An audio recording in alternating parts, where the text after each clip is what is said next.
पहले ही दिन कबाड़ बीनते हुए राहुल को एक मोबाइल फोन मिल जाता है। फोन ऑन करते ही उस पर एक अजीब सा मैसेज आता है।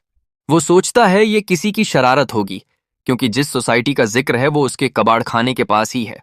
वो रोज वहीं आसपास से कबाड़ उठाता है, कभी कोई डायमंड रिंग नहीं देखी। भला कौन इतना बेवकूफ होगा कि हीरे की अंगूठी को कचरा समझकर फेंक दे। वो काम में वापस लगने ही वाला होता है कि तभी एक सूट पहने आदमी गालियां बकता हुआ अंदर आता है और गुस्से में एक ज्वेलरी बॉक्स कचरे के ढेर में फेंक देता है। आदमी के जाते ही वो बॉक्स उठाकर खोलता है और चौंक जाता है। अंदर सच में डायमंड रिंग होती है। मां के ऑपरेशन के पैसे जुटाने के लिए वो अंगूठी बेचने का फैसला करता है।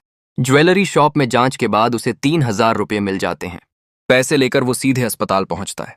डॉक्टर बताते हैं कि ऑपरेशन का खर्च 1.5 लाख रुपये होगा। इसके बाद दवाइयों और इलाज का खर्च जोड़कर कम से कम 2 लाख तैयार करने होंगे। मां बेटे पर बोझ नहीं बनना चाहती और इलाज से मना कर देती है। वो उन्हें ढाढ़स बंधाता है, घबराने की बात नहीं, पैसे का इंतजाम वो जल्दी कर लेगा। उसी वक्त उसे उस मोबाइल की याद आती है जो सुबह मिला था। स्क्रीन पर नया मैसेज चमकता है। दक्षिण पुराना कबाड़ मार्केट, कल सुबह 9 बजे दुकानदार ललित पुराना स्टॉक प्लास्टिक समझकर निपटाएगा।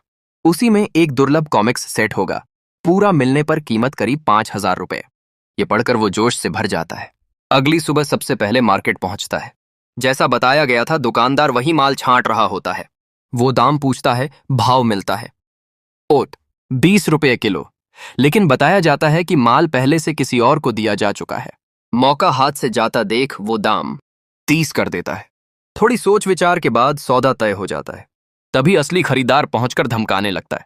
वो शांत रहते हुए कहता है, कबाड़ में जो ज्यादा दाम देगा वही ले जाएगा। सामने वाला गुस्से में एत पिचती बोल देता है। समय बर्बाद किए बिना वो सीधे 5 रुपये बोल देता है। सामने वाला उसे बेवकूफ समझकर पीछे हट जाता है। आखिरकार वो 450 रुपये में पूरा माल ले लेता है। कबाड़ उलटते ही वही दुर्लभ कॉमिक्स सेट मिल जाता है। एक राहगीर पहचान लेता है और तुरंत 5,000 रुपये में खरीद लेता है। एक खरीद फरोख्त में 400-500 रुपये का फायदा, लेकिन ऑपरेशन के लिए अभी भी रकम कम है। फिर वो मोबाइल देखता है। नया अलर्ट आता है। सुखनिवास कॉलोनी में शांति देवी आज शिफ्ट हो रही हैं। एक पुराना फूलदान कचरे में जाएगा। ये mid period blue white porcelain है। मार्केट वैल्यू करीब 15-20 लाख। ये पढ़ते ही उसकी आंखें चमक उठती हैं। अगर ये मिल गया तो मां की सर्जरी समय से पहले हो सकती है।